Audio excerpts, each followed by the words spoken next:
running late as usual. Thank you for joining, everybody. Much appreciated. I think looks like the stream is going. So yeah, good to be back. Good to thank you for joining me, certainly. And let me make sure I have my settings correct here. Man, I'm still so bad with Twitch. Who was it on Twitter that was helping me out with my Twitch ignorance / lack of knowledge here? I forget. I'll have to look up who it was in my DMs to give them a thank you. Oh, great. Spilled coffee for the second straight week. Give me just a minute. I'm going to go get a towel to mop up the coffee. Be right back.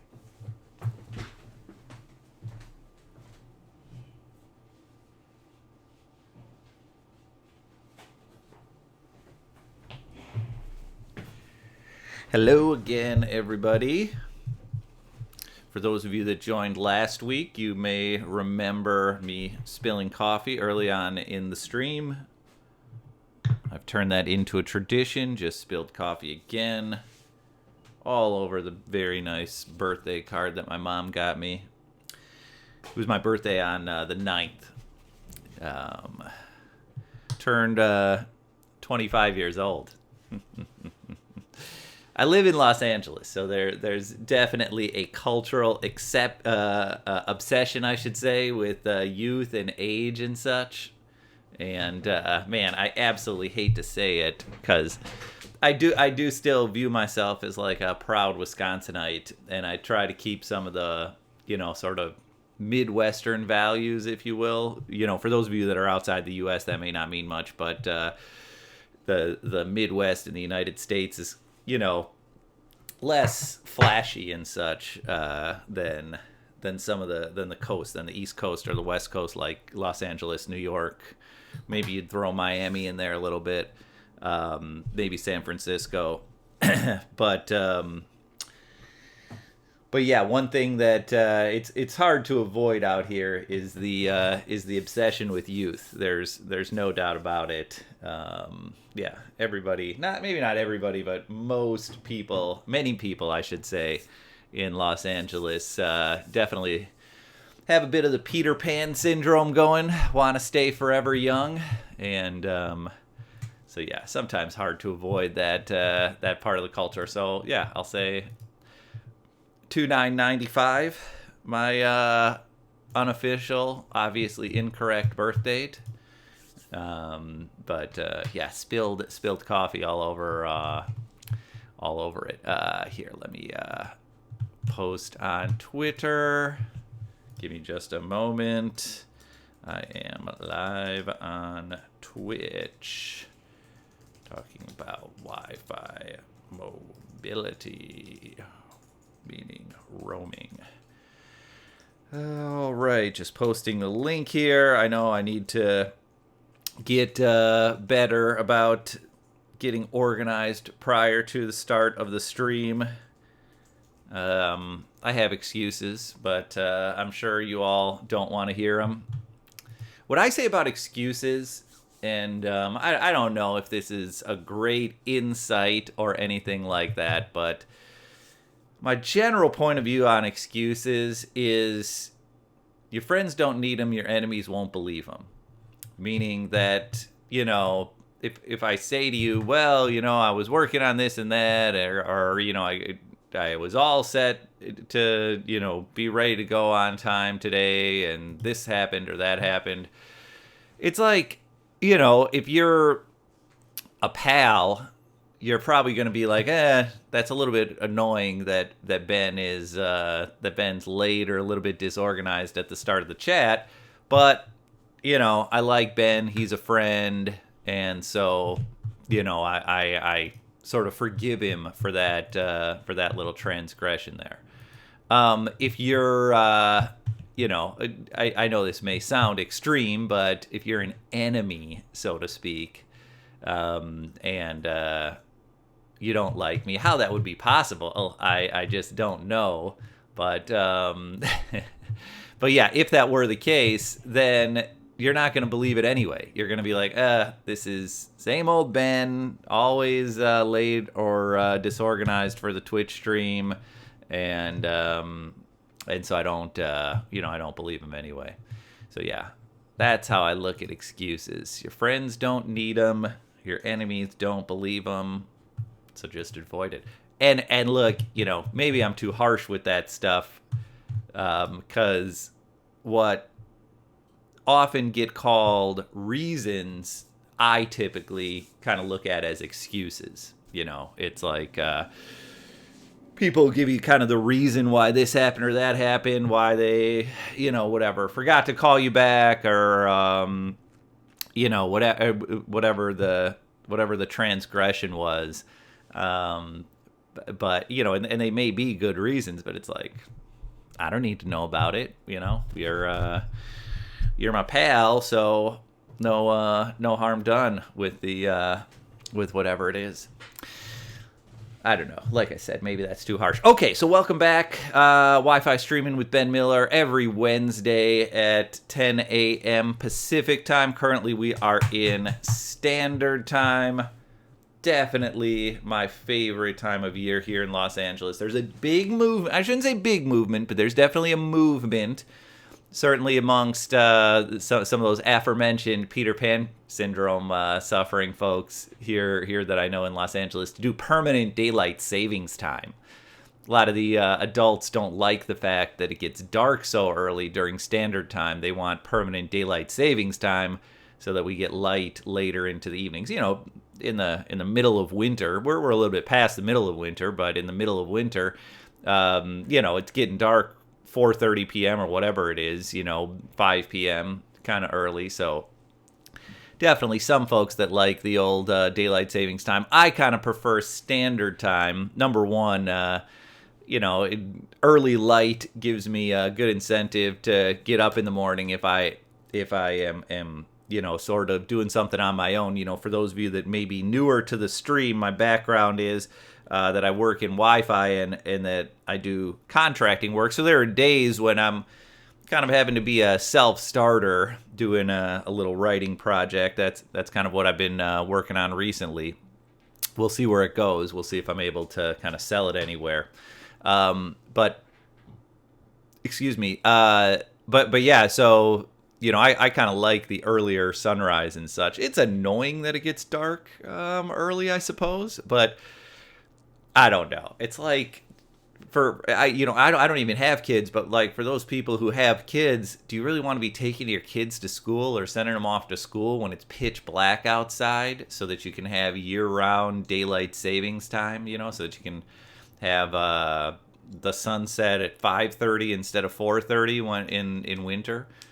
I don't know. I would not want that, but that's just me, perhaps. But yeah, so welcome, and enough jibber jabber. Welcome to the Twitch stream. Today we're going to talk about roaming. It's a little bit of kind of an add-on to last week. For those of you that joined last week, you're definitely going to notice some of the slides are more or less the same. Definitely some of the stuff that I whiteboard out, some of the stuff that I share with you, some of the stuff that I talk about is going to be significantly different, but roaming is sort of a subset of connections. Last week I talked about connections, so there is going to be some crossover between this week and last week, and so I want to talk about roaming and mobility, if you want to call it that, from a couple of different perspectives. From the perspective of kind of the basics, how does it work? Talk a little bit about sort of design principles for roaming, things to kind of look for when it comes to setting up an enterprise wireless LAN that's going to be able to handle roaming.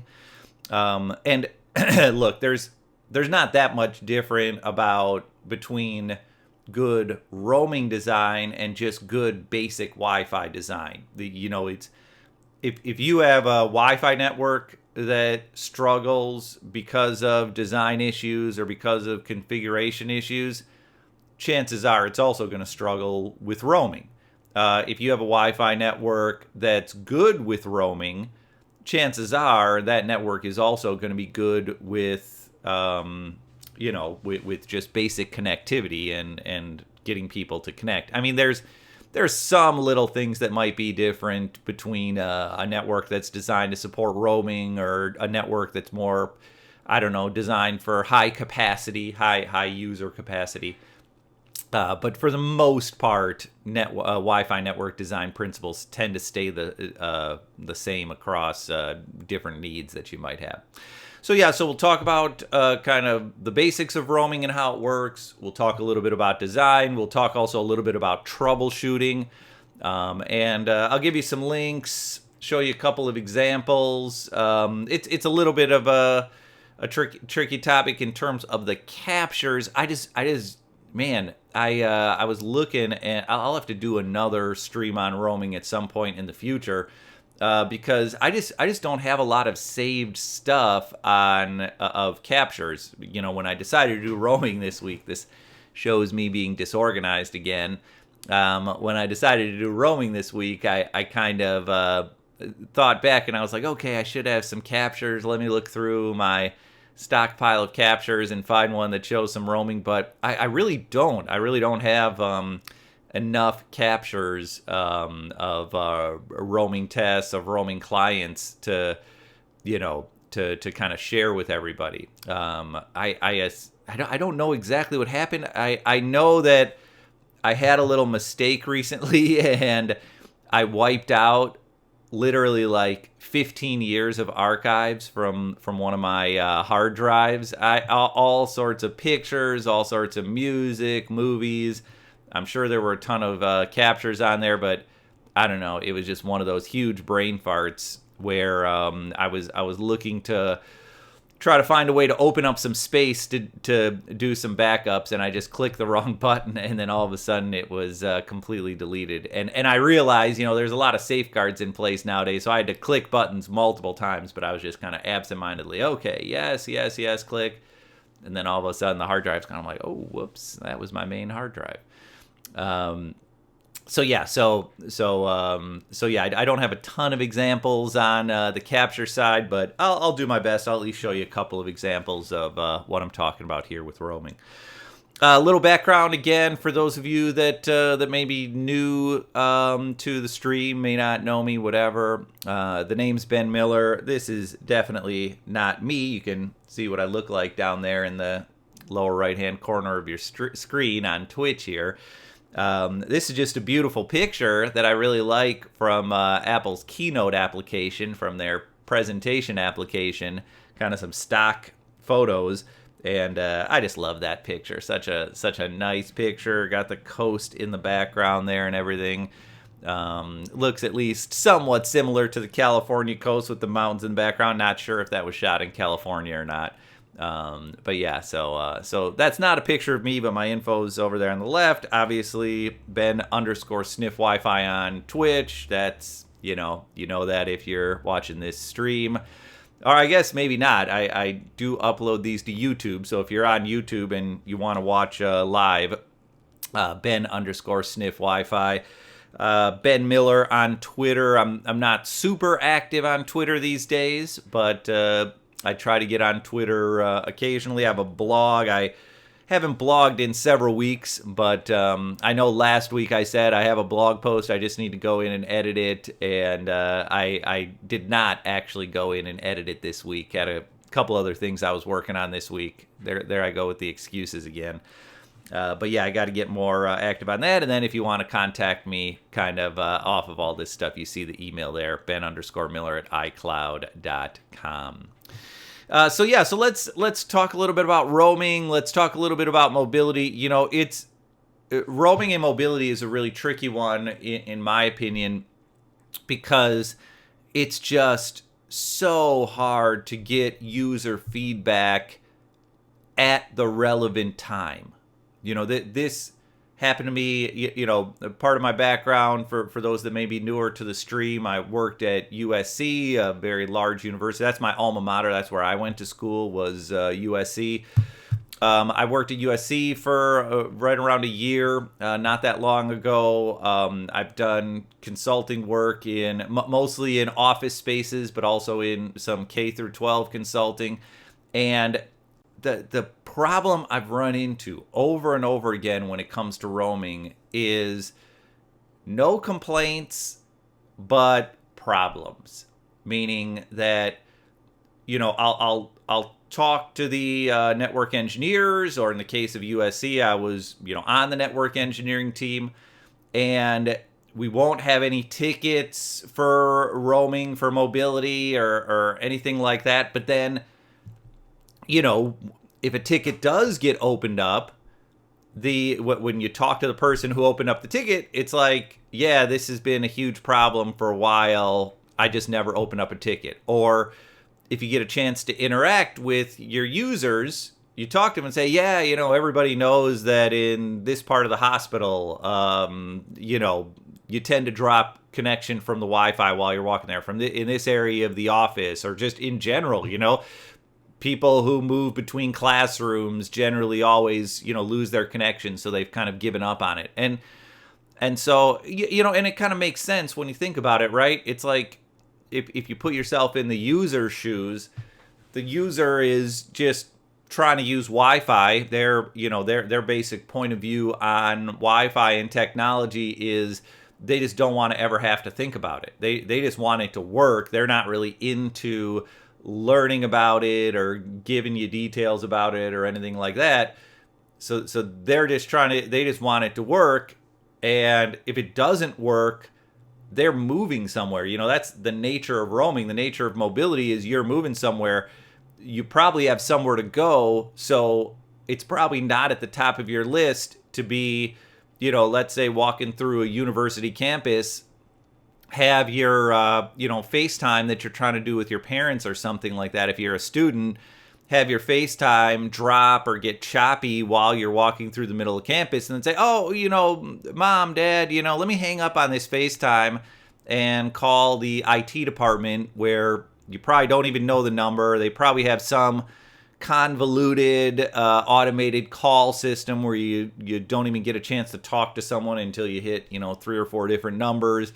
They might have some type of online portal to submit complaints where you don't even know if you're going to get a response for several days or for a week. And if you do get a response, it's just going to be kind of via chat messages going back and forth. You're not going to get to talk to someone. And so I feel like a lot of problems with roaming go unreported because of that. And so, it can be kind of a tricky thing. It can be one of those things where you say to yourself, hey, we felt good about the design of our network. We're not getting any complaints, so things seem to be good.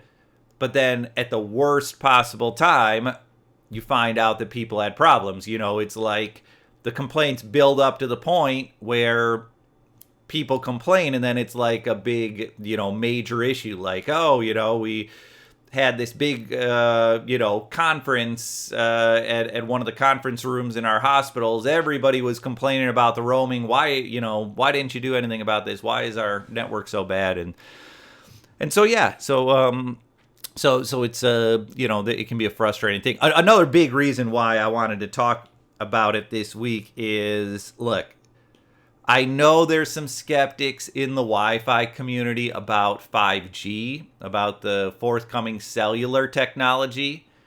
So, if you're a skeptic, I'm probably not going to change your mind about it. But from my point of view, there's a real concern that 5G is going to take over the enterprise and Wi-Fi is going to be a dead technology within 10 years. Within 10 years, it's going to be like, token ring was to Ethernet, for example. I don't know if that's actually a good analogy or not, but, there's definitely, to me, it makes a lot of sense what the service providers are saying. The service providers, Verizon, AT&T, companies like this are basically saying, look, why are you, USC, or you, this hospital system, or you, this school district, or you, this company that has offices, why are you spending all this time and energy and all these resources on trying to set up your own Wi-Fi network and always having all these frustrations dealing with the network engineering department and their complaints that they have and everything like that. Why are you dealing with that when we, Verizon or AT&T or T-Mobile or whoever, we will... We know wireless, right? We've deployed wireless in environments that are way more difficult than your hospital, way more difficult than your office. We've done, entire outdoor areas of cities. We got people driving in cars that can stay connected and have seamless roaming using our cellular technologies. Why don't you let us, the service providers, come indoors? Why don't you just turn over the wireless in your hospital or the wireless in your school district to us, Verizon or AT&T or whoever, and we'll just make your wireless as reliable as the cell phone wireless that you're used to. And because of the fact that so many enterprises are moving to the cloud, right? On a typical enterprise, there's not a ton of resources anymore that rank and file users need to access that are local to the network.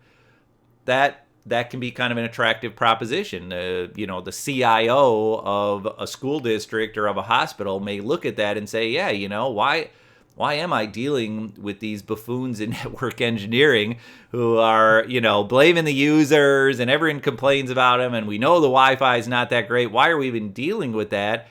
Why not just let 5G come in? And, the service providers have options to make it so that you can still access local resources via 5G if you really need to. But since most of our whatever, at a hospital, doctors and nurses, at a school district, students and teachers, since most of our users are accessing the cloud anyway, why not just access the cloud via 5G, And so that's a big concern for me. And I feel like one of the reasons why that's so attractive is roaming. Is I'd say people generally have a pretty positive opinion of cellular network roaming. I would say that people's opinion of Wi-Fi network roaming is often a lot less positive. A lot of times people don't even use the Wi-Fi network for roaming. They're more concerned just about having Wi-Fi access while they're stationary, sort of more of a nomadic thing than a mobile thing. But if you want to keep 5G from taking over the enterprise wireless, I would say roaming might have to be a part of that. So let's talk about it. Let's talk about roaming. So this is a little bit of a flashback to last week. Those of you that joined me last week may recognize this, may remember this from last week. So the basics of when a Wi-Fi device connects is it does discovery. After it does discovery, the device will choose one BSSID. BSSID is just the wireless MAC address of an access point. So essentially the device is choosing one access point kind of right here, right after discovery, right after learning about access points. And then client devices will go through authentication and association. And at the end of association, that's kind of the equivalent of a wired port connect. That's the wireless version of a port connect. So that's the wireless version of just plugging into a network jack, plugging into a switch port, essentially. So that's the basic connection process. Now, with roaming, where this changes is instead of association, it is reassociation.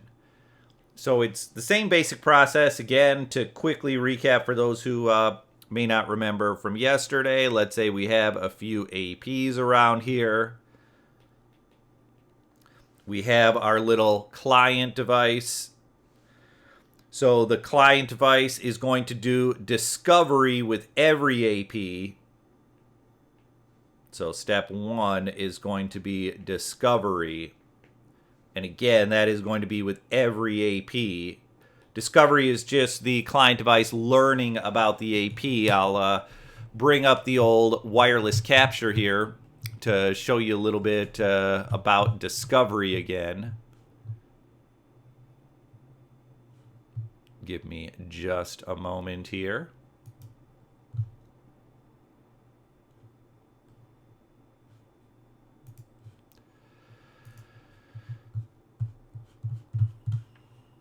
Sorry, taking longer than I should with this.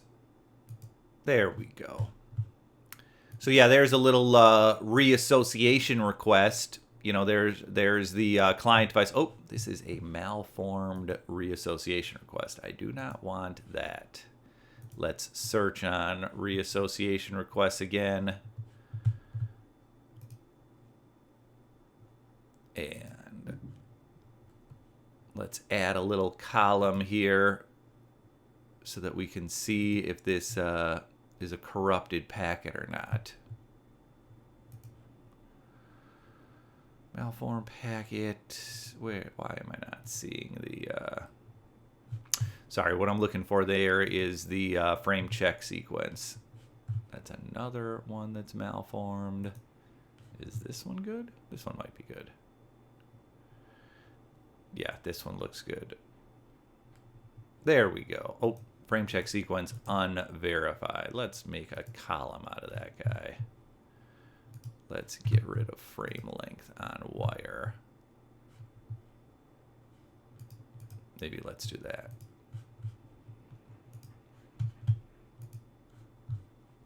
Unverified, unverified, malformed. This guy might be, nope, that's another malformed. Sorry about this, everybody. I obviously have a lot of corrupted packets here with this little reassociation, and I don't remember exactly who, exactly what the MAC address was of the client device that I was capturing here. Here, I have a different capture that I can bring up here that we can take a look at. Just give me one moment here to bring that up. Sorry about the mix-up here. Okay.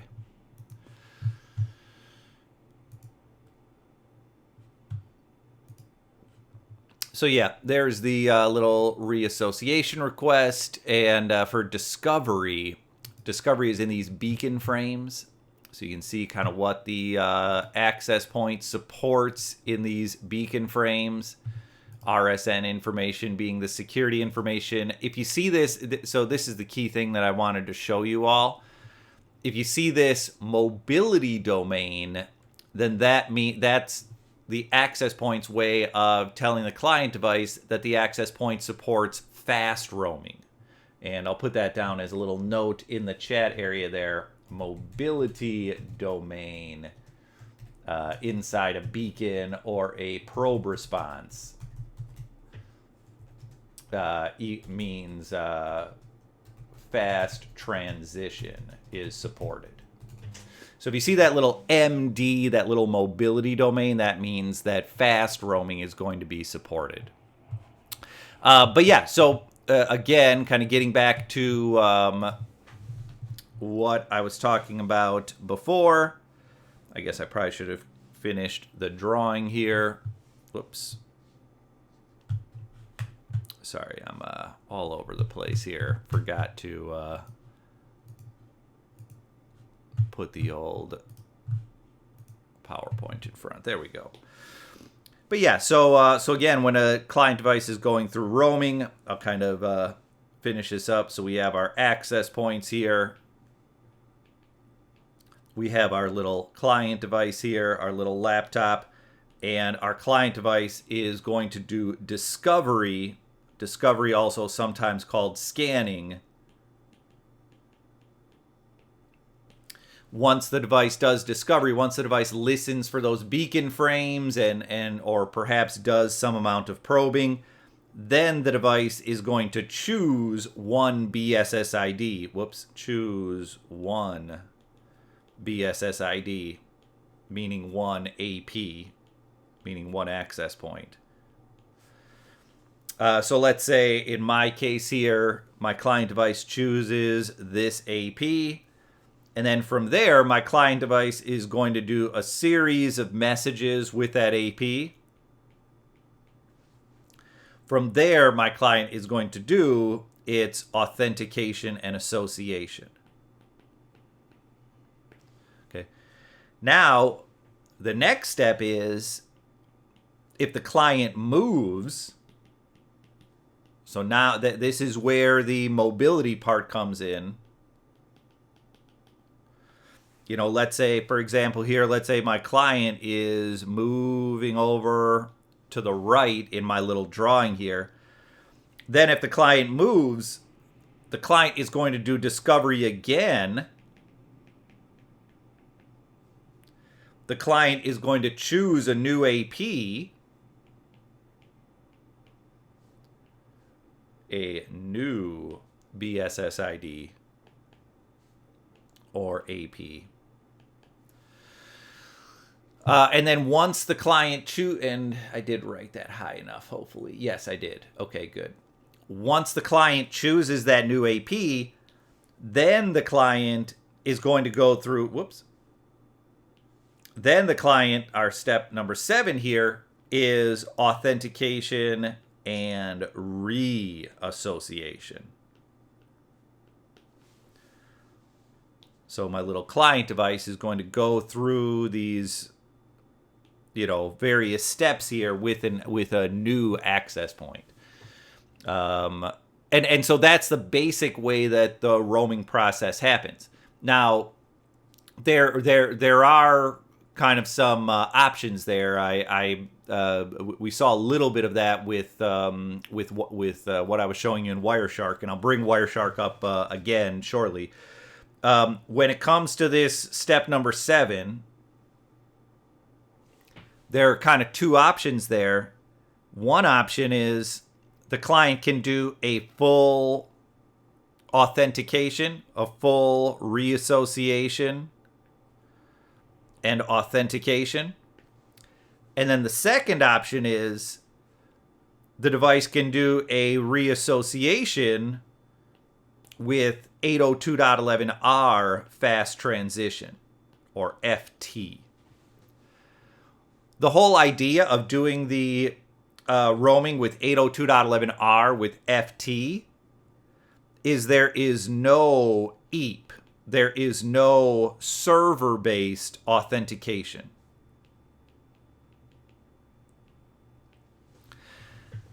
So the idea is if you're in an enterprise, if all of your client devices have to authenticate to an authentication server in order to gain access to a wireless network, to your sort of internal wireless network, with 802.11r with fast transition, your client devices can, your client devices can authenticate to your Radius server when they initially connect to a given SSID, but then when those client devices move to other networks, when those client devices roam to new access points, the client devices don't have to touch the server. They don't have to touch the Radius server. And look, USC is a pretty large place. I think there's something like 27,000 undergraduate students, or that might be 27,000 students between graduates and undergraduates. The total amount of staff between academic staff, professors, researchers, and administrative staff, human resources, IT department, everything like that. That staff is, I know, in the 5 figures. There's a very, very large staff at USC to go along with the student population. So there's a lot of people, and we implemented 802.11r. We implemented fast transition during the time that I was there. That was, kind of one of the big projects that I was pushing for when I was there. And it just led to a dramatic drop in the number of times that our Radius servers would get hit. We had a ton of ClearPass Radius servers, and every day we would see literally millions of authentications to those radius servers before we turned on 802.11r, before we turned on fast transition. And, I would say that look, it's always hard to tell because of what I mentioned before. It's always hard to tell if your roaming is working well, because I would say in general, users are not very apt to tell you if there's some type of roaming problem.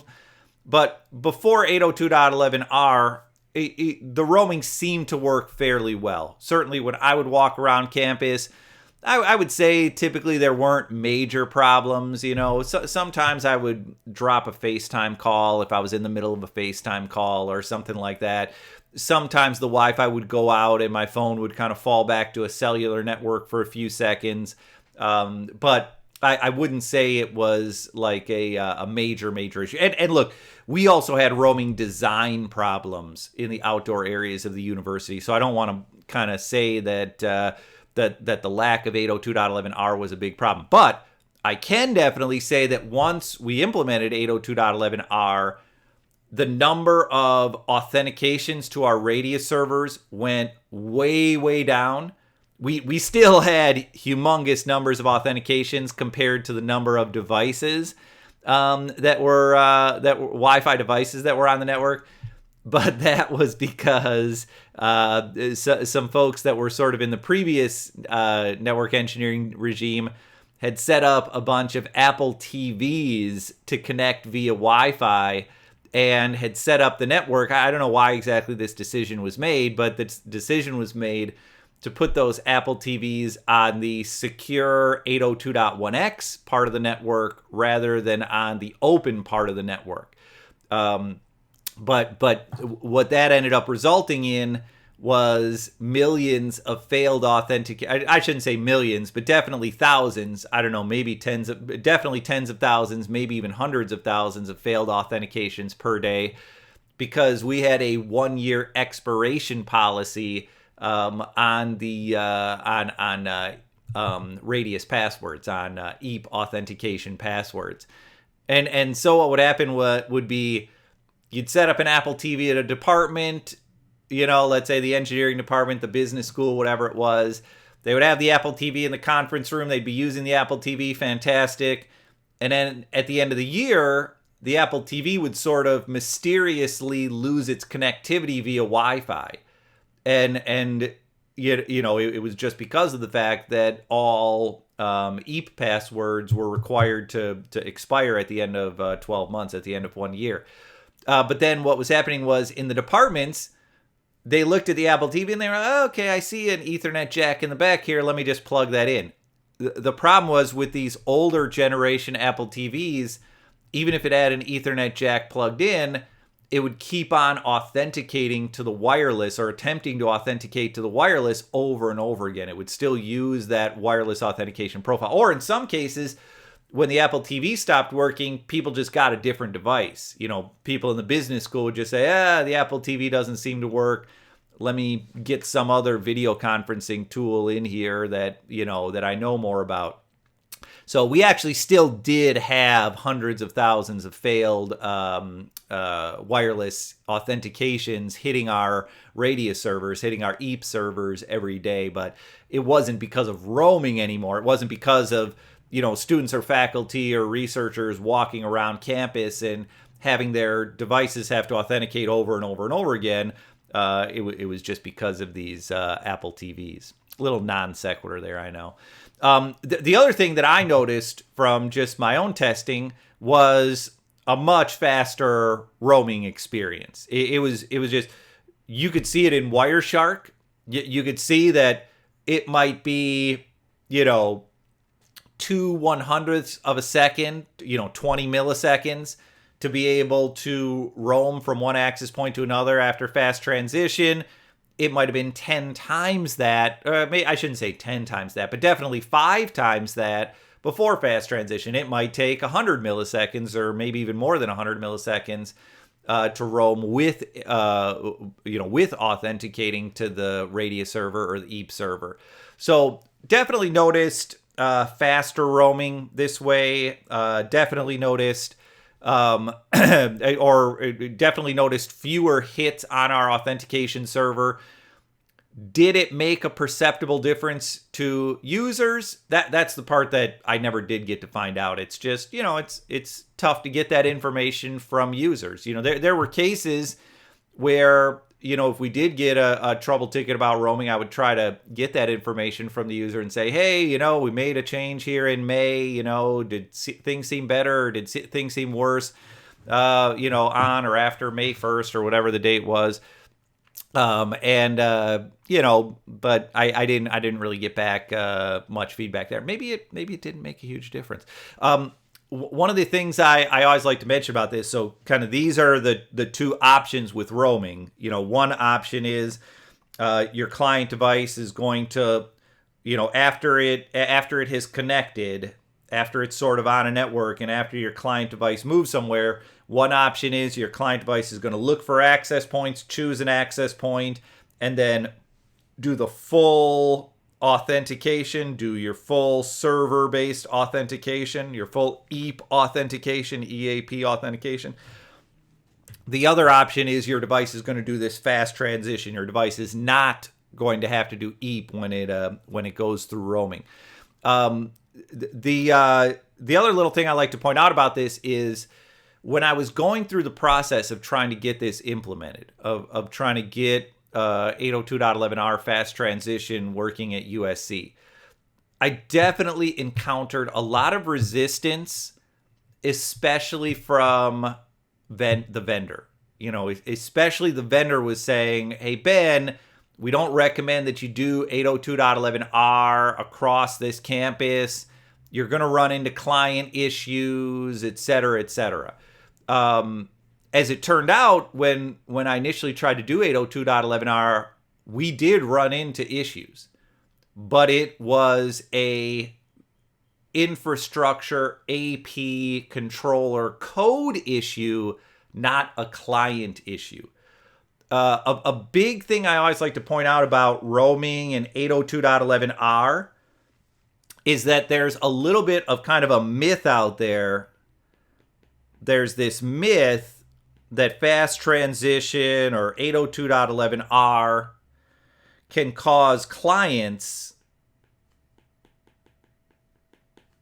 to lose their Wi-Fi connectivity. Not just not just like they're roaming, not just saying, well, if it doesn't support 802.11r, then it's going to have problems with roaming. I'm just saying basic connectivity. Like what we were seeing was you turn on 802.11r and all of a sudden you'd see clients that were kind of black holed, clients that were sort of in a dead zone. The client would connect to Wi-Fi. The client device would show a perfectly good wireless connection. It would say, connected to USC's Wi-Fi network, but then the client device would have no internet access. And that happened right after we did 802.11r. And so it was like, could this be the case? Could it be that some clients, just don't react well? But when that happened, I noticed that it was happening to a lot of Apple devices. And I know for a fact that Apple devices support fast transition. It's in Apple support documents. If you do Google searches on iOS 802.11r or iOS, I don't know if they use the term fast transition or not, but you can see that the client devices support that Apple client devices support 802.11r, that they support fast transition. And so I knew that there was something fishy. It's like, the vendor told me, be careful before you do this. You might have some client devices that don't support 802.11r, and some of those clients that don't support 802.11r won't be able to connect to Wi-Fi at all. We had the kind of dead zone issue or the black hole issue where client devices were connected but had no internet access right after turning on 802.11r. But I said to myself, these are Apple devices, so this doesn't totally make sense. And what ended up really being the issue is simply a access point, controller, whatever you want to call it, code issue. It had nothing to do with the client devices. Client devices, clients that supported 802.11r did fast transition just fine. Clients that didn't support 802.11r just did normal roaming. They could still roam, but they still had to hit the radius server every time they would roam. And I don't know. Look, I'm not a developer. I don't have access to the vendor's code, so I can't tell you like which lines in the code were the problem. But what was happening was the beacon, the discovery. So if we flip back here to discovery, what was happening during discovery was the access points were essentially saying, we don't support .11r. So even though .11r was enabled, keep in mind, this is FT enabled. It's enabled across all of the access points on, in a given area when we initially did this and we found the problem. So we enable all the access points in a given area with 802.11r. So .11r is enabled. You look at the controllers that manage the access points. You can see in the config that .11r is enabled. But in the discovery messages, you may remember from last week, for those of you that joined me last week, the discovery messages, those are the beacons, those are the probes. In the discovery messages would not include that little mobility domain thing that you saw earlier that I showed you in Wireshark. That little mobility domain thing was not there. Now look, Rich, I see there in the chat area, 100% this was not an Apple problem. This was a vendor infrastructure problem. Because you would look at the beacon, you would see no mobility domain in the beacon. You would look in the controller's config, you would see that fast transition is enabled. And what's more, it all made sense that this was the problem, that the problem was that for some reason the access points just were not beaconing correctly, were not including mobility domain correctly. This all made sense because the end problem ended up being the key management. So essentially what would happen here is after association, and this is something that we kind of briefly talked about last week, after association then comes WPA2 or WPA3 authentication and key management. And what this key management is it's the access point and it's the client creating encryption keys. Okay. So the access point and the client, here's my little access point, here's my little client device. They're going to send a bunch of messages to one another. I forget, which one goes first, which one goes last. Actually, I think it goes the other way. I think it might be... Oh, no. This looks right. I think the access point goes first. I should know this stuff already. This is what happens when you don't teach for a while. I haven't taught a wireless class for a while. So, you start to forget some of the minutia of things when you haven't been teaching for a while. So in these messages that are going back and forth, what's essentially happening, this is key management. At the end of these messages that are going back and forth, there's going to be a little key here installed on the access point. There's going to be a little key here installed on the client device. That's what's going to happen after these messages happen. And because of the fact that there was no mobility domain in the discovery, the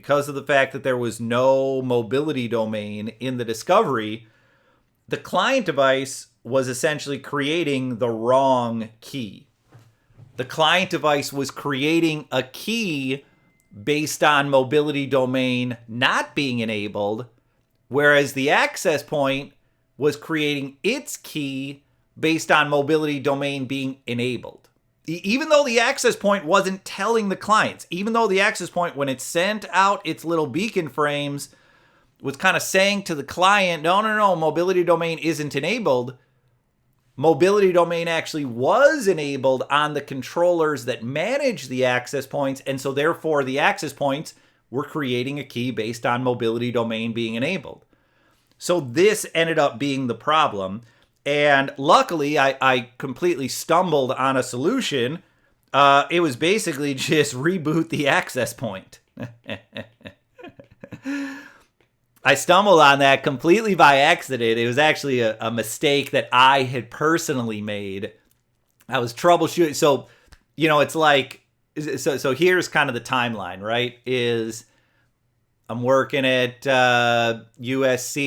Wi-Fi's been around for 10 plus years. They know they definitely have some issues with their Wi-Fi, but they have a basic idea of what they want their architecture to look like. I come in, I say, I notice fast transition's not enabled. The vendor says, well, we don't really recommend enabling fast transition in an environment like USC because there are so many different types of client devices.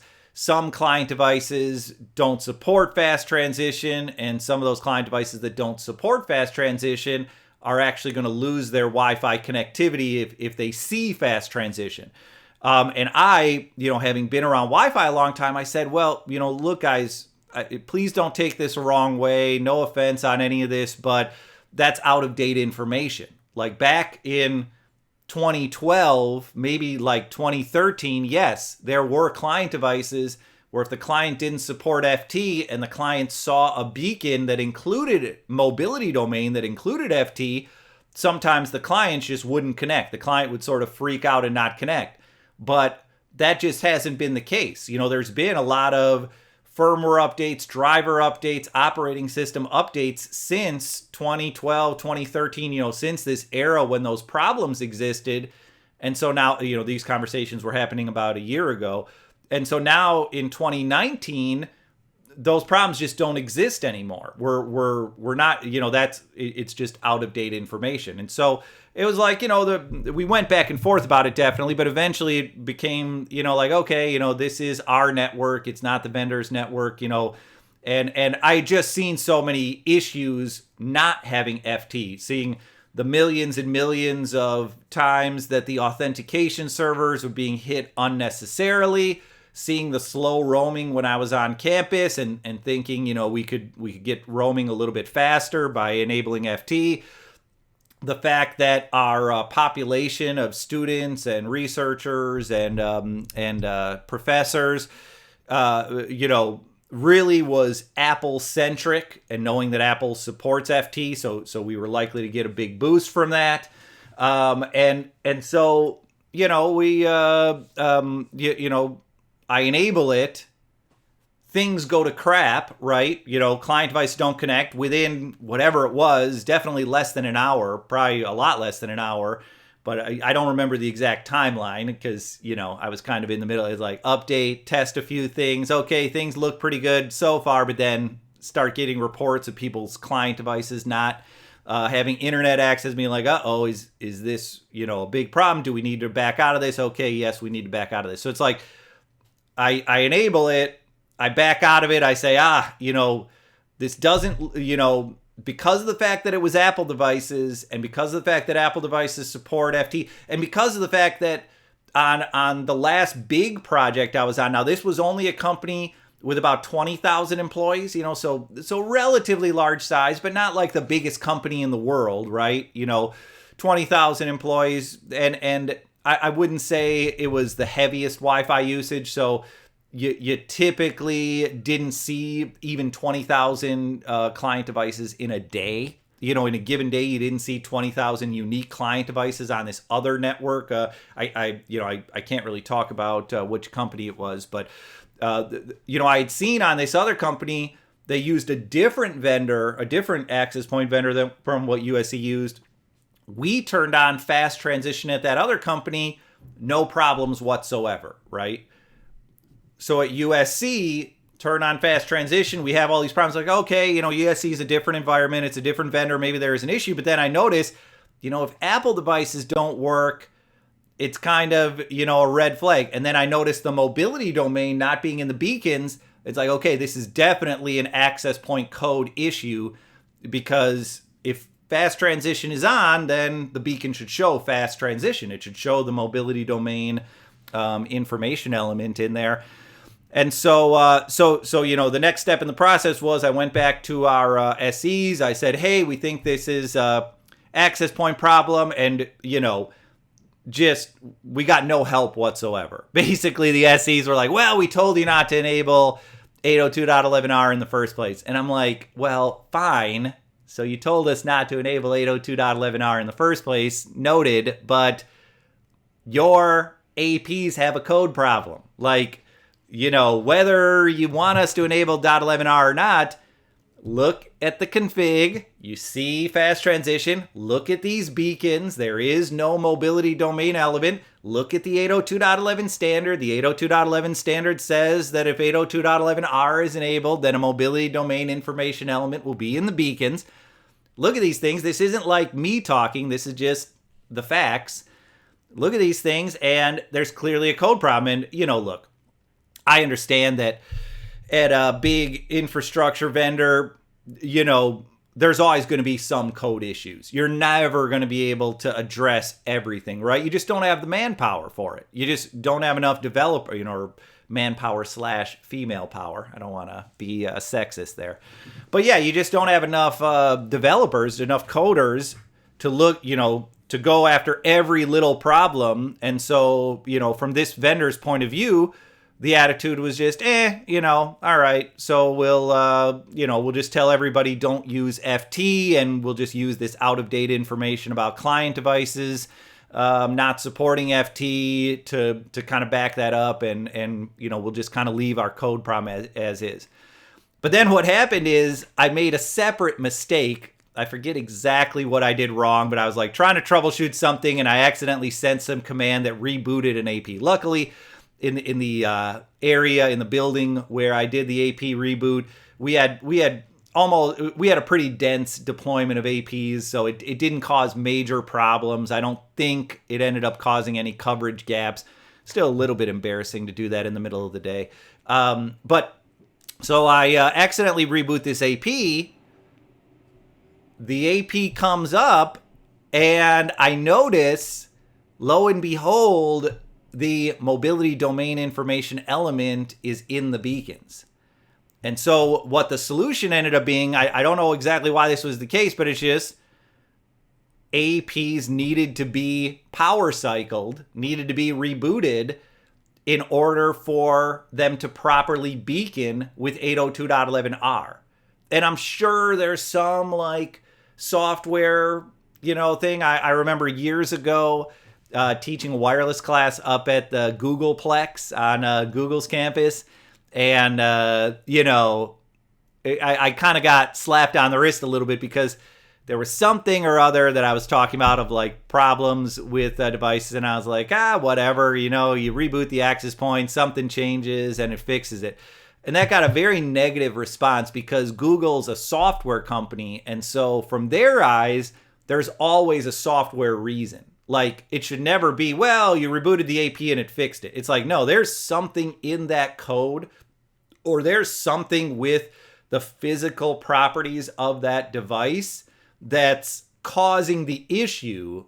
You should never just accept, like, oh, you rebooted and it fixed it. Like, no, figure out what it is. Something with the memory and how it buffers the memory, or something with certain lines of code aren't dumping things or aren't operating as efficiently as they should.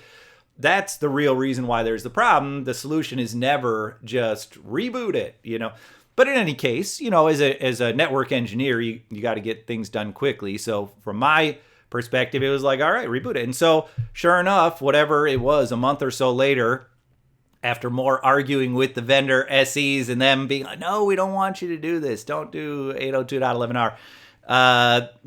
After another month of that, we got approval from the network, from the networking team, the change team and whatever.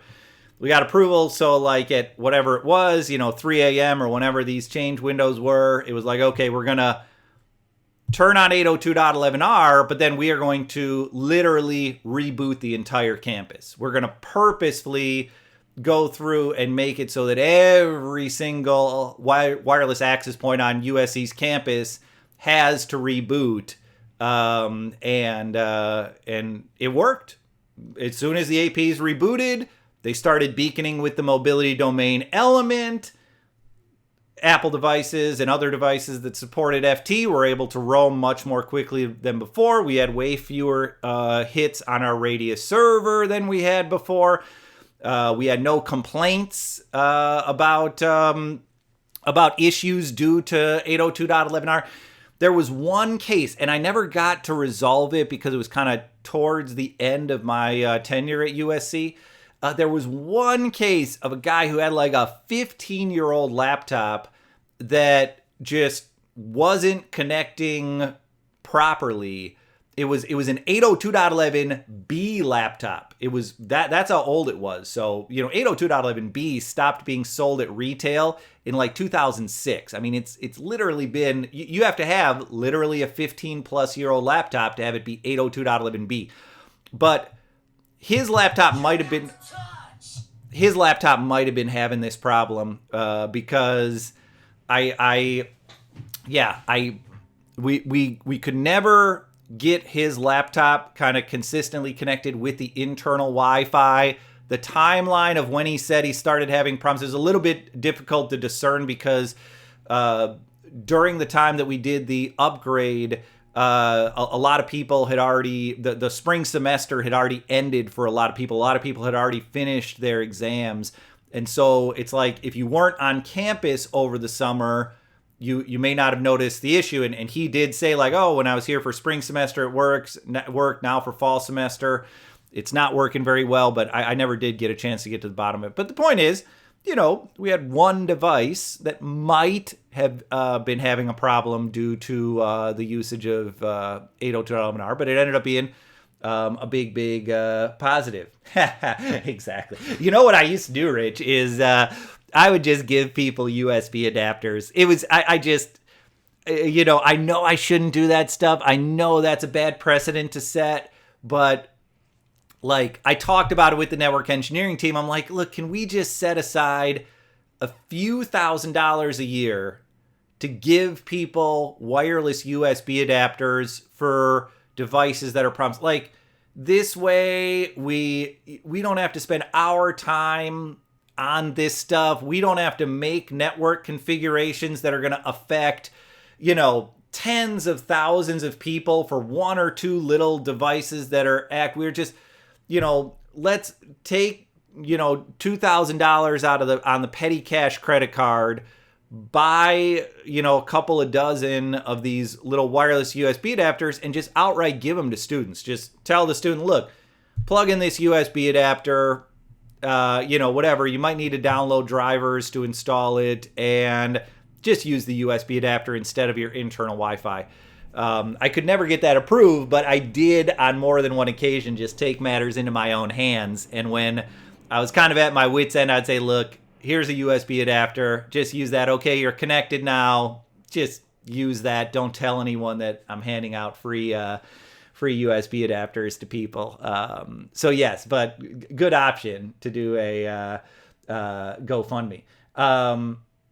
Yeah, and Rich obviously knowing, and yeah, Jay TWX mentioning the, oh, gotcha, gaming Asus routers.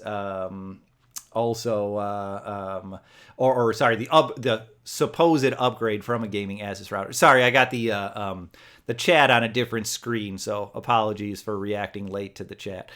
But yeah, so that's a little thing to kind of be aware of when it comes to roaming, is that many devices support fast transition. I'm a big proponent of enabling fast transition, but there are devices that don't support fast transition, and so you may not get as big of a boost.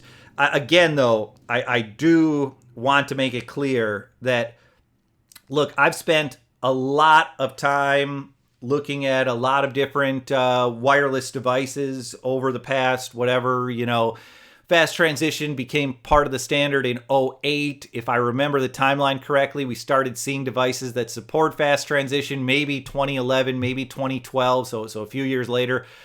So in that period, whatever that is, 8, 9 years, maybe 10 years that fast transition has been available, I promise I've spent a ton of time looking at devices, looking at how they react to access points, etc.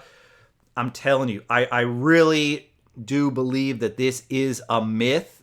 Like, don't keep 802.11r fast transition disabled just because the infrastructure vendor doesn't want to solve a code problem. It's like, now I get it. You may run into a situation where rebooting the access points doesn't fix it for you, and maybe your vendor is intransigent about it and just says, look, we're never going to solve this code problem, just keep fast transition off. Then that's part of the choice of vendors, right? You say, do we want to tolerate slow roaming if we use by using this certain vendor?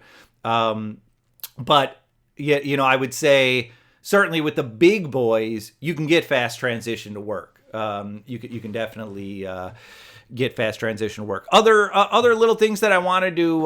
So that's kind of the basics of how roaming works.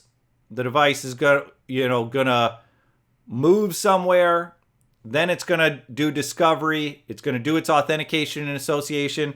If the device is using fast transition, then that means no server-based authentication. If the device is not using fast transition, then yes to a server-based authentication. Server authentication, a radius authentication, an EAP authentication, whatever you want to call it. Now, here's some other things to be aware of, though, about mobility, about roaming. Big differences between different client devices. It can be a tricky thing to deal with sometimes because different client devices, for example, might prioritize different things. Apple has put in their support documents that their client devices prioritize RSSI, received signal strength indicator, how strong the signal is coming from an access point. So in the Apple support documents, they say that for an Apple iOS device, if I remember the number correctly, it was negative 65 dBm. That as long as the RSSI to the client stayed above negative 65 dBm, the client would stay connected to the access point. If the RSSI to the client, if the client's, received, if the client's hearing signal strength below negative 65 dBm, then the client would move to a different access or start looking, go through discovery looking for a different access point. But not all clients may be set up that way. Other clients may have different numbers. Clients may start looking at negative 68 dBm, negative 70 dBm, whatever the number may be. Some different RSSI may trigger roaming. There may be other factors that trigger roaming. Maybe you might have some clients that just do occasional discovery. Even if the client has a strong RSSI, maybe the client does occasional discovery. And if the client sees a new access point with a higher signal strength, the client may roam. Like even if my client is connected and says, I got a good signal strength, negative 57 dB. Remember, these are negative numbers, so negative 57 is higher than negative 65. So my client says, I got a good signal strength, negative 57 dBm. Maybe my client does its routine discovery and it sees another AP at negative 48 dBm. And maybe my client says, okay, even though my signal is pretty strong, I'm still going to roam to this client. So different clients kind of have different protocols, so to speak, when it comes to roaming. That's a big thing to be aware of. I will say, though, roaming typically is based on RSSI. And so if you have the ability to get an idea of what RSSI level your client is going to roam at, that can really kind of help you with design decisions. If you know, for example, that you have a little iPhone here and that iPhone uses negative 65 dBm for its roaming, then when you're designing your enterprise, when you're, setting up wireless access points here and, doing site surveys and such in in whatever environment you have, when you're doing your network design, then you can basically say, look, if we are going to support failover or whatever you want to call it, failover, redundancy, if part of our requirements for our enterprise wireless design is to have negative 65 dBm from greater than or equal to 2 access points, we got to have at least, 2 access points hitting every area at negative 65 dBm. If that's what your requirements are, then you don't really have much need to do a special design for roaming. It's like if you know that if you've done your survey and I realize sometimes surveys and production are a little bit different from one another, but if you're reasonably confident based on your design that every little location that a client goes to, that client's going to hear at least 2 APs at negative 65 dBm, then you don't even really have to worry about roaming. Because it's like, if my client device is connected to one AP and it hits negative 65, and there's another AP that's also going to be at negative 65, then no matter where the client goes, there's an excellent chance the client is going to have someone to roam to. It's like if my client gets a little bit further out this way, and now it's receiving a signal from its access point at negative 66 dBm, well, there's definitely going to be some other access point that has to be even higher than negative 65, right? Because you've gotten closer to some other access point. You have a design that has at least 2 mandatory at least 2 access points at negative 65 dBm or higher. So if you kind of choose that minimum RSSI for your design at the same RSSI that client devices use for roaming, with Apple devices, negative 65, maybe you have other devices you support where they roam at negative 68. Maybe you say, well, with my design, I want to have at least 2 access points at negative 68 dBm. That's something that can kind of inform you on some of these design decisions. Other things that can affect roaming, we kind of talked about this last week. Some clients may remember access points. Some clients may blacklist, graylist, or whitelist access points. That's something that's more so in the troubleshooting realm rather than the design realm. It's like, it's more so if you already have your design, you already have people connected, and you get some kind of complaint of someone saying, yeah, my client device doesn't, seems to drop when I'm walking around or what have you, then in that case, you can kind of start looking closer at the client device and saying, is there any documentation that says that the client remembers BSSIDs or doesn't remember BSSIDs? Is there any evidence based on packet captures that I've done that the client might blacklist or graylist or whatever? Those are things that you can always look for. Key thing to note about these is if you do have a situation where clients are going to remember SSIDs, or maybe clients are going to have a blacklist or graylist or whitelist, the big thing to remember there is avoid channel changes. Avoid access point channel changes. If you have an Aruba network, Aruba calls it air match. If you have a Cisco network, Cisco calls it RRM, Radio Resource Management. If you have an Extreme Networks Aerohive network, I believe they call it ACHP, Automatic Channel Selection Protocol. Mist has a protocol. I forget what Mist calls it. But every enterprise vendor is going to have some type of protocol in their management system or in their controllers that allows the access points channels to be centrally and automatically managed. In these protocols, there are going to be settings that allow you to choose how those channels are managed. Cisco, for example, allows you to freeze channels. Aruba calls it maintain. You can enable a little maintain setting to prevent channel changes. And channel changes tend to have a negative effect on roaming. So if you want roaming to work well, if you're in that troubleshooting realm and you say, roaming's not working very well, if you're doing your troubleshooting and you say, you know what, I think I have clients that remember BSSIDs, or I have clients that do the blacklisting. I have Apple clients, or you have some other vendor, client device vendor clients that remembers BSSIDs. If you're in that situation, you may want to use that. Again, Cisco calls it freeze. Aruba calls it maintain.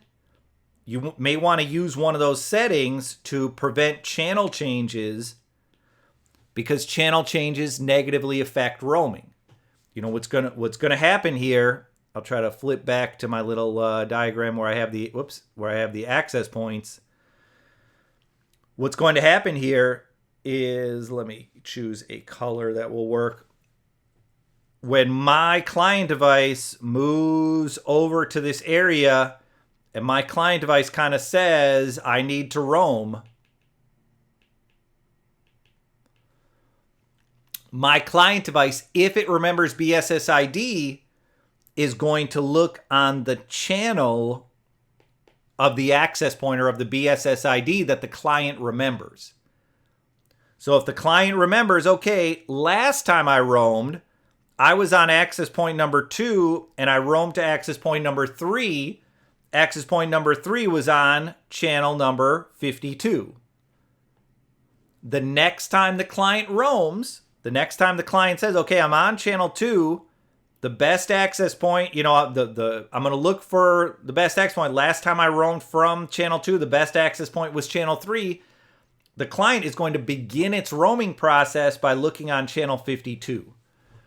If access point number 3 has moved off of channel 52, if it's on channel 161 or whatever, then the client is going to have to cycle through the channels. The client's going to have to say, let me listen for a second on channel 36. Okay, now let me listen on channel 40. Now let me listen on 44. Now let me listen on 48. That scanning process can take hundreds of milliseconds. That's hundreds of thousands of microseconds. That can be enough time to make the roaming experience worse for the user. The user can notice that roaming was not as seamless as the user is expecting. Because, look, I talked about 5G earlier on. In the cell phone world, the towers control everything. And so even if a cell phone tower needs to change channels, the cell phone network can inform the client of that change. The cell phone network can tell the client, okay, you're going to move from tower number 5 to tower number 6. Tower number 5 is on this frequency. Tower number 6 is on this other frequency. So change your frequency efficiently. That's not how Wi-Fi works. With Wi-Fi, the client is making the roaming decision. So the client has to say, okay, let me find the channel of the access point that I'm trying to roam to. If your access points are changing channels, then all of those BSSIDs that your clients are remembering become irrelevant. Your clients say, okay, let me look on channel 52. The AP is no longer on channel 52, and then the roaming process is slower than it should have been. So, that's kind of, again, more of a troubleshooting thing than a design thing. But if you do have clients that do these things that remember BSSIDs, you may want to avoid channel changes. Other little things having to do with design. Sometimes there can be kind of too many APs. I would say this is less of a problem than it was in years gone by. In years gone by, having too many APs definitely would cause roaming problems. You'd see clients kind of hopping back and forth between APs. I would say in modern networks, it's less likely to be a problem. Look, installing too many APs can definitely be a cost issue. You got to pay for the APs, you got to pay for the installations. It can definitely be a management issue. Now you got to manage, 35 APs in a room or in a building where you could have only had 10 or 15 APs. So it's just, more time spent, more complexity managing the environment. having too many APs can sometimes cause interference issues. It can make the Wi-Fi slower than you would want it to be. Then perhaps it can cause roaming issues due to that interference. But, it's not the same today in 2020 as it was in like 2012, 2013, or even earlier than that, where if you had too many APs, your client would just kind of hop back and forth between APs over and over again. Client devices are a little bit more stable as far as sticking to an AP, as long as the AP signal stays good compared to how they were in the old days. So the too many APs thing, probably not going to affect roaming as its major issue. Cost and management and just general performance, interference causing performance issues. Those are more so the issues you get when you have too many APs, but still something to be aware of. And look, here's the other thing. I would say most Wi-Fi environments nowadays are kind of multifunctional. You're not really designing the Wi-Fi for one usage anymore. Even at a big retailer, you're not typically designing the Wi-Fi to say, okay, we need to get these wireless cash registers. We need to get these wireless barcode scanners that we use during inventory, whatever. We need to get these iPads that our customer service reps carry around. Those are the things we need to get connected, and that's it. It's like, even in an environment like that, the Wi-Fi is probably still going to support guest users. You're probably still going to let employees connect their personal devices to the Wi-Fi network at your retail location. So I would say there are fewer sort of single-purpose Wi-Fi networks today, or at least a lower percentage of single-purpose Wi-Fi networks today. But if you are in a single-purpose environment, if your job is, okay, look, I work for this retailer, we have to get these cash registers working. If the cash registers lose Wi-Fi connectivity, I'm in big trouble. Other people are going to be in big trouble. Customers are going to be mad. Then in that case, you might want to use a protocol analyzer to try to learn how those wireless point of sale terminals operate so that you can inform your design decisions, so that you can, make a proper design for that environment. I want to keep the stream to less than 90 minutes. I'm trying to get it down to 60 minutes, but I haven't been doing a very good job of that. The other little thing I wanted to talk about here is just a little bit about troubleshooting, and the emphasis here is just different devices roam differently.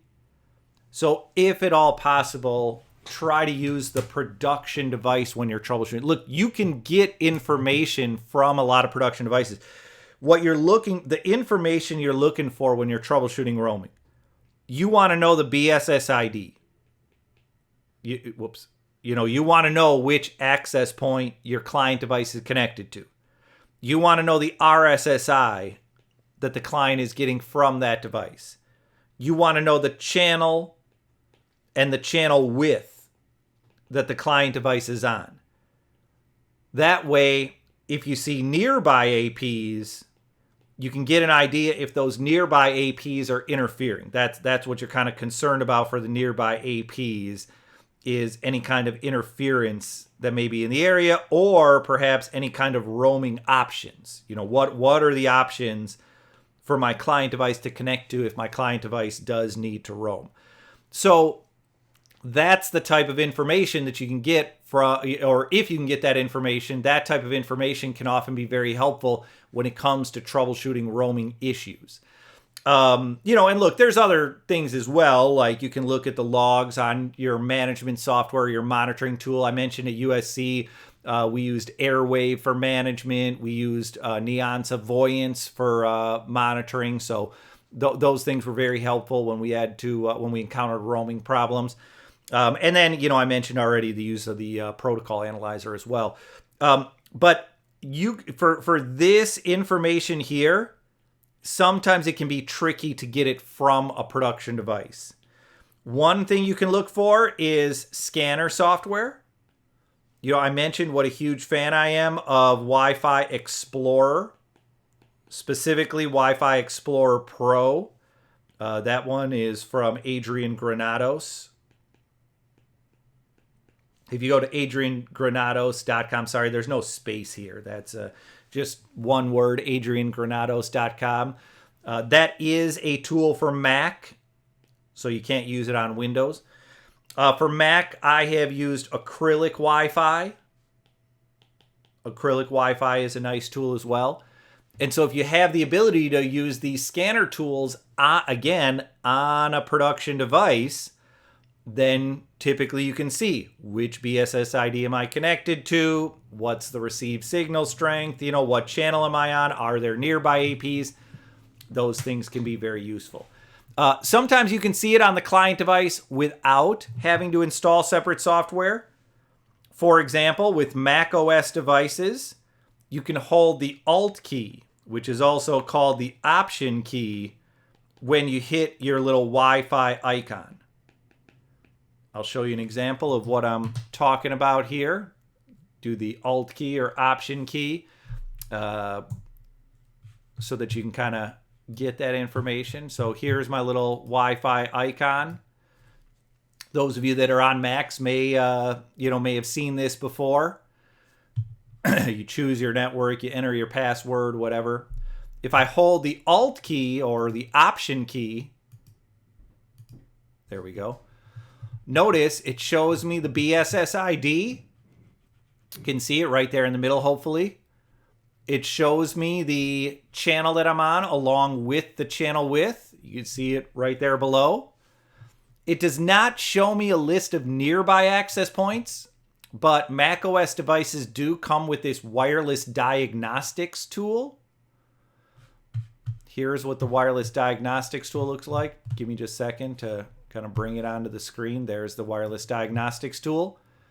And you don't actually click continue with the wireless diagnostics tool, but if you click up where it says window, you can do scan. And when you do scan, then that gives you a list of nearby networks. And so I can kind of move this here. That's something that I want to know. I want to know what channel I'm on. I want to know the width of the channel. Let me see. Any other stuff I need to know here? I think that's it. But yeah, so I can see here that I'm on channel 11. I can order things by channels to see if there might be an interference issue.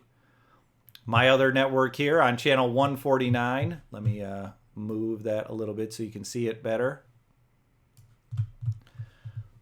And I can see I'm on channel 149, 80 megahertz wide. So I can see there's other access points on channel 149 that might cause interference.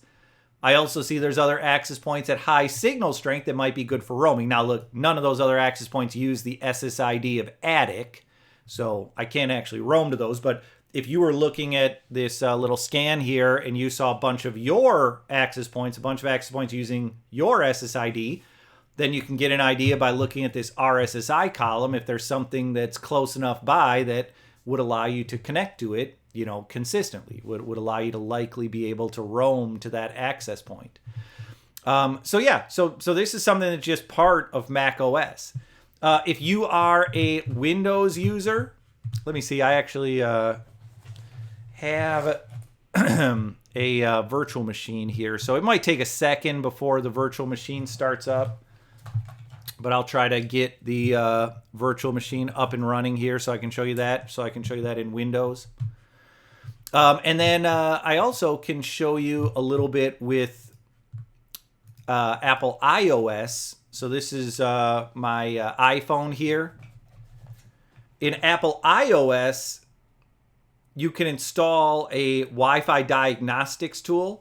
I know I've shown this in previous streams, so you may have seen this already if you followed the Twitch stream for a while. But as long as you see that little diagnostic mode there, when I tap the little I by my network, my network's called attic. So I tap the little I, the information circle to the right of attic. I have this little diagnostics up at the top. And when I tap that diagnostics up at the top, notice it shows me the BSSID, shows me the channel width, so I can get all of that information that might be relevant when troubleshooting roaming issues. If you need to see nearby access points, this app called Airport Utility. Hopefully you see it there. It's a free app from Apple. That app will allow you to see nearby access points. To get Airport Utility to show you access points, you need to go into your settings. You need to go into the Airport Utility settings. And you need to have this Wi-Fi scanner turned on down at the bottom. You can see there the Wi-Fi scanner. But yeah, as long as that's turned on, I tap Airport Utility. Notice in the upper right-hand corner it says Wi-Fi scan. I tap Wi-Fi scan.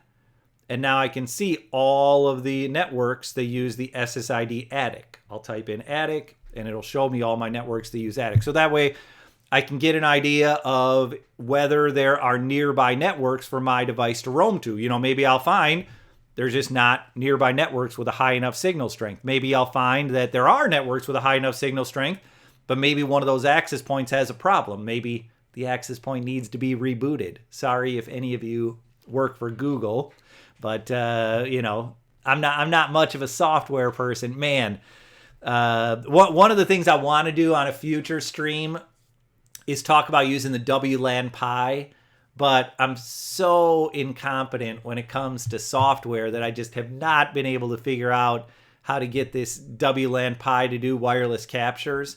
You know, at some point I'm going to work on it, but yeah, it's really, really sad there. But yeah, so those are all ways that you can kind of see that. And let me excuse me, let me show you the Windows option as well. Give me just a moment here. Where'd that thing go?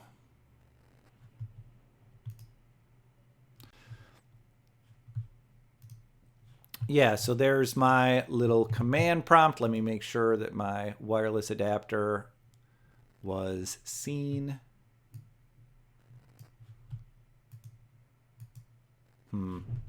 Not sure if my wireless adapter is seen, so this may not work, but in the Windows command prompt, you can go to the net shell commands, and then there's two commands that can be especially useful. So for Windows devices, you can go to command and then type netsh to get to the net shell commands, and then the two commands are WLAN show interfaces. Okay, so it does show the network. Why is it not? There we go. Now it's going to let me get connected, hopefully.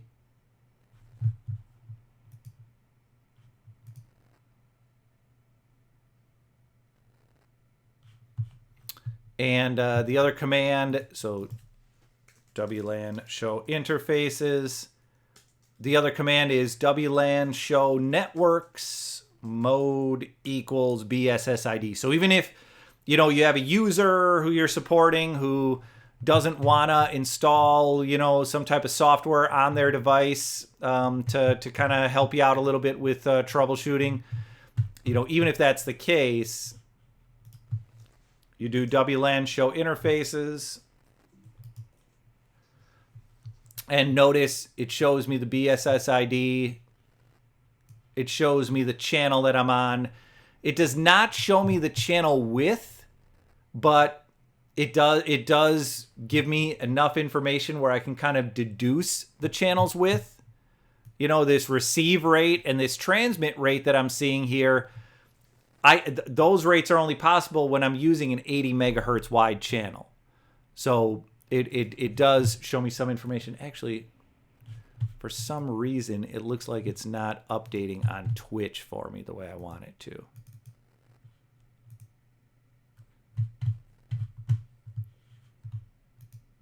There we go. Sorry about that.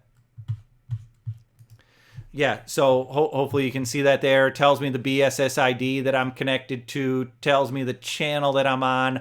And it doesn't tell me the channel width, but it does give me some information. It does that by if you know a little bit about the standards, the 600 megabit per second rate is only possible with an 80 megahertz wide channel. So I can deduce that it's 80 megahertz wide. Ah, gotcha. Looks like it's lagging. Yeah, sorry about. Okay, so I'll quickly get out of this here. And then the other command is, you know, WLAN show networks mode equals BSSID. And yeah, I might not be able to get back in there. It looks like there might be just too much lag. I don't know if any of you all are fans of Adult Swim. But Adult Swim had a show that I liked for a while. It was called Eagle Heart. And Eagle Heart's final season is, so on Adult Swim, they don't do like full 30-minute episodes. It's something that happens on Cartoon Network. It's something that happens at late at night. It's kind of cartoons that are targeted towards young adults, 25-year-olds like myself. In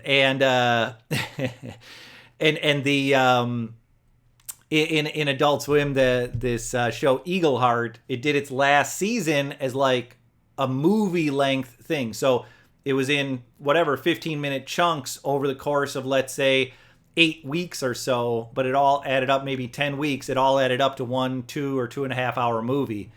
And the movie's called Paradise Rising, if you ever want to look it up. But in any case, they used the term lag in a very funny way. Lag was a way of killing someone, but having them not realize they're dead until much later. You lagged me, meaning, you like stabbed me a bunch of times, but then I don't realize that I was stabbed until much later. That's someone getting lagged. But it didn't happen. Okay, so it looks like I am getting too much lag here. So I'm going to give up on executing the command. But I put the commands in the chat area, so you can use those commands on your own if you are a Windows user, and it can, in my opinion, be kind of a useful thing. Whoops, sorry about that. Took myself off camera. There we go. Give me just a minute to kill this little command prompt here that's causing some issues. Okay, there we go. But yeah, so those are things you can look for when roaming. It can give you an idea of what network the person's connected to, and if you go back to them, then you can see changes. Just getting back to the iPhone example here. Here's my iPhone. If I have that little diagnostic up. If I have this little diagnostic up and I move between access points, I'm going to see a change in the BSSID. And so it can help me get an idea, what signal was I at? Which access point did I roam to? Which location was I, in a hallway? Was I outside of room 121 or room 122 or whatever? These things can sometimes be helpful if you are trying to troubleshoot roaming. If you want to get this diagnostic mode, at least I found out about the diagnostic mode through a blog called my80211.com, my80211.com. You can check out that blog. The person who does that blog is a person named George Stefaniak. I know he does a lot of wireless training. I believe he might do some other stuff in wireless. That's his Twitter handle there, Wireless Guru. And here's the blog post. At least, where I found out about the little diagnostic thing. There's our blog post there, so you can click that link if you want to click that link to kind of look at that blog post. And he has a link to this to these profiles. So here are the profiles that you can install.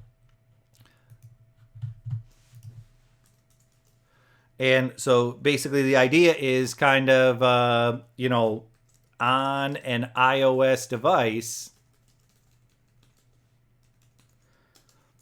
go to the profiles. That's the link that I just posted there. Whoops. Here's the profiles. There we go. And when you go to the profiles, then just install the Wi-Fi diagnostic profile. And once you install that Wi-Fi diagnostic profile, then you're going to be able to you're going to be able to see this diagnostic information that you're looking at on the screen, and that can often help with roaming. Okay. So yeah, that I think I better wrap it up. I've gone past my 90-minute limit. I saw I got a little call on the phone, so hopefully that wasn't someone who's going to be too upset with me. Check and see what that was all about. But in any case, yeah. Whoops. There we go. But yeah, so hopefully some useful information for you all about how wireless roaming works and 802.11r and things you can do to to look at it, to troubleshoot it. The one big kind of missing piece here is I don't have access to like an enterprise to show you all. Like to the CLI of a controller, or to the to management software, to monitoring software. A lot of those tools will give you roaming logs. You can see, when a client roamed, how many clients an AP has. And so those are tools that are also very, very useful. Yes, Rich, I'm somewhat busy. I to be honest with you, I wish I was more busy. There was a gig that I was hoping to be starting. I was actually hoping that I was going to be telling you guys like, hey, I might have to change the schedule. It looks like I'm going to have a gig where regularly on Wednesdays I'm unavailable during sort of working hours, at least for, let's say, 6 months or so. But that got pushed at least until the second week of March. We'll see if it happens, but I might have to adjust the schedule a little bit starting in March. We'll for these streams. We'll kind of see how that goes. But yeah, so that's the one missing piece that I can't like show you all, at least right now. I don't have access to like an enterprise deployment where I can show you some of the CLI stuff, some of the management stuff, some of the monitoring stuff that may be helpful when analyzing roaming, when trying to figure out roaming problems. But, hopefully understanding how roaming works, learning a little bit about fast transition, using packet captures, learning about device behavior. Those are things that may be helpful to you. Yeah, and thank you very much, Rich. Much appreciated. So yeah, if you don't already, please do subscribe or follow. I still need to learn more about Twitch. I'm gonna figure this out. Figure out some more stuff about it. Rich was actually helping me with some of it via Twitter, and thanks for that very much.